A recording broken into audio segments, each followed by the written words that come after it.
En la vida real nos enfrentamos constantemente a diferentes situaciones en las cuales necesitamos adquirir alguna cosa a cambio de otra.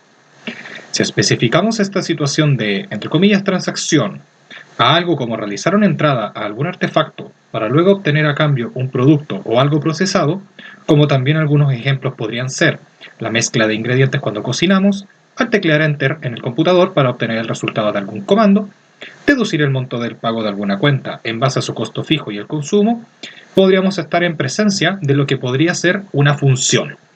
Una función la podemos pensar como hacer una entrada de algo para luego que esto sea procesado y obtener una salida a cambio. Bienvenidos a esta serie de videos. Soy el profe Ben y vamos a revisar con detalle lo que significa una función en las matemáticas. Intuitivamente, nosotros, ¿qué sabemos de funciones? La entendemos como una máquina, la cual, a través de ciertas entradas, esta máquina procesa todos los elementos que nosotros tenemos en la entrada para después entregarnos producto final, a lo que nosotros denominamos como salida, ¿cierto? Bueno, esta analogía es bastante útil para entender lo que es función, porque básicamente viene dado por una regla que se establece entre una entrada y una salida, ¿ya? Como magnitudes o como elementos, ¿ya? Por lo tanto, nos vamos a guiar en eso para hacer una definición de lo que es función. Ahora, encuentro que es útil, antes de hacer la definición formal de función, entender qué es una función, cuáles son los mecanismos que tiene la función, qué implica la función, qué es la f, qué vendría siendo nuestro elemento, qué podría ser la letra x, podría ser la letra t, podría ser cualquier cosa, y qué vendrían siendo las salidas, las que nosotros denominamos generalmente cuando introducimos un elemento x, como f de x, ¿cierto? Todo eso lo vamos a definir a continuación. Entonces, vamos a comenzar primero definiendo lo que son las entradas, luego lo que son las salidas, para darle sentido a este proceso intermedio que significa función. ¿Ya? Primero, entonces las entradas las vamos a entender de la siguiente manera.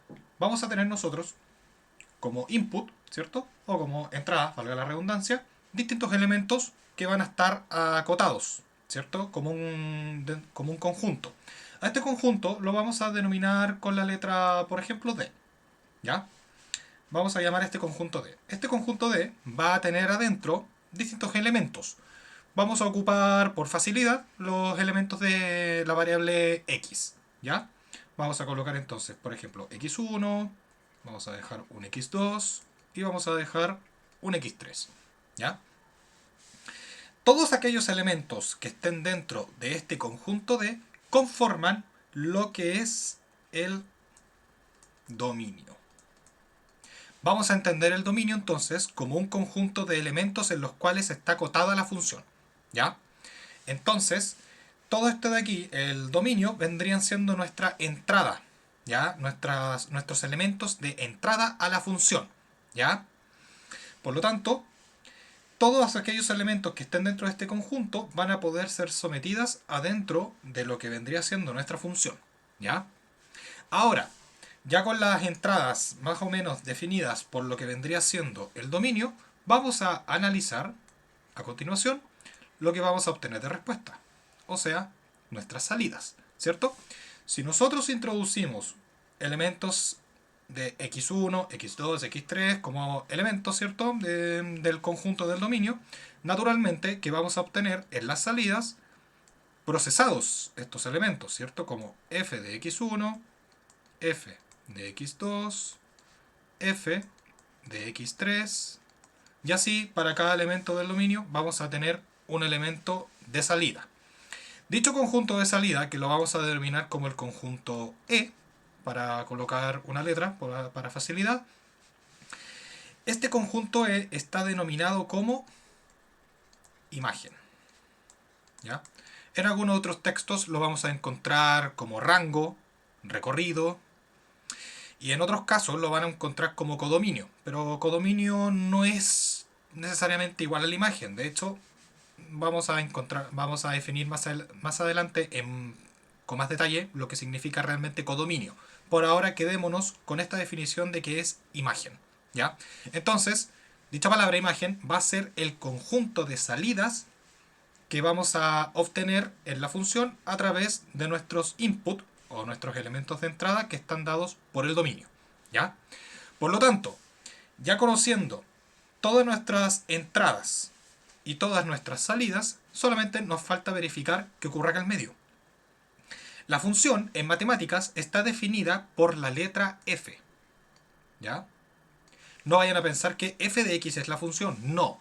En realidad lo que denota la función es la letra f. F de x, en el fondo, es un elemento de salida. Esto es un valor, ¿ya? Es un número, si lo queremos ver de una u otra manera, ¿ya? Lo que realmente transforma algo en una función es esto, esta letra, f, ¿ya? Por lo tanto, ya con los conjuntos definidos, tanto del dominio como de la imagen, ¿ya? A través del proceso de la llamada letra f, vamos a definir entonces formalmente lo que es una función. ¿Qué es una función? Una función, como dice acá, es una regla que asigna a cada elemento x, ¿cierto?, del conjunto D, que vendría siendo nuestro dominio, un único elemento llamado f de x, ¿cierto?, del conjunto E, o sea, de nuestras imágenes, ¿cierto? Por lo tanto, lo que estamos diciendo acá, que a cada elemento que está dentro de este conjunto, o sea, este elemento va a tener una regla a través de una función que va a determinar una salida, que es esto de acá, f de x1. Lo mismo con x2, que va a tener a través de la función un f de x2 de salida, y nuestra entrada de x3 a través de la función va a tener una salida o un elemento llamado f de x3. ¿Ya? Entonces la función es una regla entre dos magnitudes en las cuales le da un proceso y una relación. ¿Ya? Vamos a entenderlo de esa manera. Entonces, ahora lo único que nos queda determinar cuál es la regla de dependencia entre x y f de x, ¿cierto? Como vimos que f de x es un resultado, o sea, es un valor que depende de algo anterior, ¿cierto? Que vendrían siendo en este caso los elementos del dominio, o sea, de mis elementos de x. Por lo tanto, todos estos valores llamados f de x1 y f de x2 se les va a conocer ahora como variables dependientes. ¿Ya? Por consiguiente, si este es un valor que depende de otro valor, vamos a ver el origen. Entonces, cada elemento que está contenido del dominio, que está denominado por la letra x, a esa variable x o elemento x se les va a conocer como variable independiente, como dice aquí. Entonces, la relación se establece que vamos nosotros a introducir valores de la variable x a una función en la cual nos va a entregar valores de la variable f de x, que es la variable dependiente de, de nuestros elementos del dominio, que vendría siendo x. En el próximo video vamos a verificar la clasificación de funciones y ver qué tipos de propiedades tiene cada función, ¿ya? Así que vamos a dejar este video hasta acá y nos veremos en la siguiente entrega.